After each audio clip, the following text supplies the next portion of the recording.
자신감 높이는 다양한 방법들. 유튜브 보면 수두룩 빽빽하죠? 근데 이 모든 방법들이 틀린 방법이라면 믿으시겠어요? 예, 안 믿으시겠죠? 이가 뭔데 그러냐 하실 수 있습니다. 저는 지난 12년간 자신감을 높이고 싶어서 고군분투했었고 많은 성과를 냈습니다.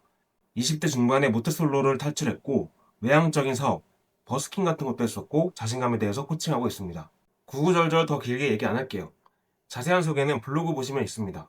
자, 자신감 높이는 방법에 대해서 알려주는 분들 보면 다들 방법, 스킬에 집중하고 있습니다. 목소리를 크게 해라, 말을 천천히 해라, 아이 컨택을 잘해라, 뭔 ABC 어쩌고 구조에 따라서 이야기를 명료하게 전달해라, 제스처를 크게 해라, 뭐 이런 겁니다. 이게 아주 틀린 말은 아닌데 미묘하게 뉘앙스가 다르다는 걸 아셔야 합니다. 그러니까 이런 노력을 하는 데에는 하나의 전제가 필요합니다. 내가 부족하고 모자라다는 전제입니다. 오늘 하고 싶은 말은 이 전제부터가 잘못됐기 때문에 결국 자신감을 높이려는 모든 노력들이 일회성으로 끝나게 된다는 겁니다. 그럼 어떻게 하면 되는지를 알려드릴 겁니다. 자, 일단 제가 옛날에 처음 자신감을 키우기 위해서 노력하기 시작했을 때 딱 저렇게 훈련을 했어요. 뭐냐면 방법, 스킬 같은 곁가지에 집중을 한 거죠. 발성 연습, 발음 연습, 아이 컨택 연습, 말 거는 연습, 이런 외부적인 요소에 집중을 한 거죠. 저렇게 훈련하다 보니까 어떤 부작용이 있는지 아세요? 연습을 매일 해야 한다는 강박에 시달리게 되고 자연스럽게 있는 법을 잊게 되고 연습 빼먹는 날이 쌓일수록 자기 약대를 하게 됩니다.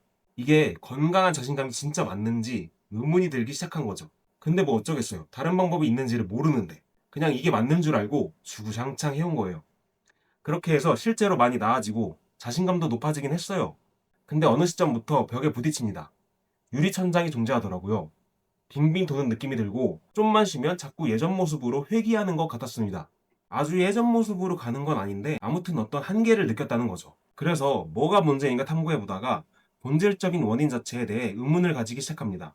그러다가 줄리안 블랑을 알게 됩니다. 이 사람은 저보다 훨씬 먼저 자신감에 대해서 코칭을 하던 전 세계적으로 잘 나가는 코치인데요.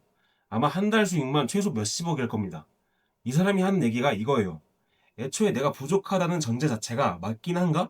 만약 그게 사실이 아니라면? 나는 원래 완전한데 내가 나를 받아들이지 못할 뿐이었다면? 소심한 내가 받아들이기 어려워서 외부로 시선을 돌리면서 달려나갔었는데 실은 그냥 가만히 내부로 시선을 돌리고 그 자리에 있는 법을 배우는 게 맞는 거 아닐까? 하는 질문을 던진 거죠.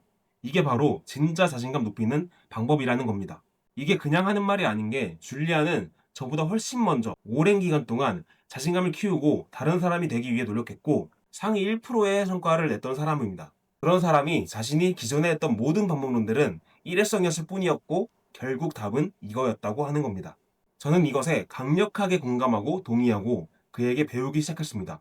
그리고 나서부터 퀀텀 점프를 하게 됩니다. 뭔가 허울뿐인 자신감에서 단단한 자신감을 가지게 된 느낌이 드는 거죠. 이 사람이 주장하는 게 완전한 자기 수용과 놓아버림입니다. 자기 수용은 말 그대로 나를 100% 수용하는 겁니다.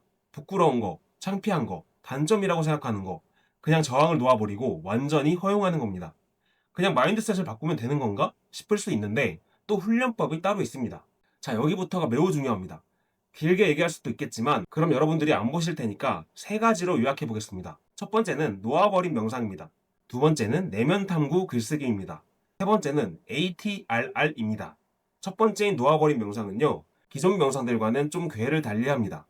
마음 챙김 명상이나 호흡 집중 명상 같은 것도 분명 효과가 있지만 이 놓아버린 명상이 가장 즉각적인 효과가 있습니다. 왜냐면 이건 신체 감각을 조정하는 명상이거든요. 보통 소심하고 불안함을 많이 느끼는 사람은 신체 감각 자체가 굉장히 불편합니다. 심장이 빨리 뛴다거나 가슴이 답답하고 목이 쪼이고 숨이 얕아지죠. 이런 감각을 단순히 마인드로만 좋아지게 만든다는 게 거의 불가능에 가깝습니다. 그래서 놓아버린 명상이라는 걸 통해서 신체 감각을 이완시키는 겁니다. 놓아버린 명상에 대해서는 제가 줄리안 블랑의 가이드 명상 영상을 설명란에 링크 첨부해 놓겠습니다. 영어가 좀 들리신다면 직접 듣고 해보시면 되고요. 안 되신다면 제가 추후에 한국어 버전으로 만들어서 올릴 테니까 구독해 주시고 영상 기다리시면 됩니다. 두 번째로 내면 탐구 글쓰기인데요. 내가 소심하고 불안함을 느끼는 이유에 대해서 왜, why에 대해서 생각해보고 적어보는 겁니다. 여태까지는 아마 어떻게 해야 하지? 그러니까 what에 대해서 많이 생각하고 방법을 찾아보고 해보셨을 겁니다. 이 패러다임을 바꿔야 합니다. 어떻게 할까에 집중하면 본질적으로는 변하는 게 없습니다. 세 번째는 ATRR인데 이 구조를 기억하셔야 합니다. 액션, 트리거, 릴리즈, 리핏의 줄임말인데요. 불안감과 공포를 촉발하는 액션을 취해서 내 안에 그런 부정적인 느낌과 감정이 촉발되는, 즉 트리거되는 지점을 찾으시고요. 그것에 저항하는 걸 놓아버리는 연습을 하는 겁니다. 리핏은 이제 그 전 과정을 계속 반복하라는 거죠. 그러다 보면 정말 전에 없이 훨씬 자유로운 상태가 되는 걸 체감하실 수 있게 됩니다. 하나 중요한 거는 한 번 하면 완전히 아무것도 안 해도 되겠지? 이런 생각을 버리셔야 됩니다. 어떤 방법도 한 번에 영구적으로 변화시킬 수는 없습니다.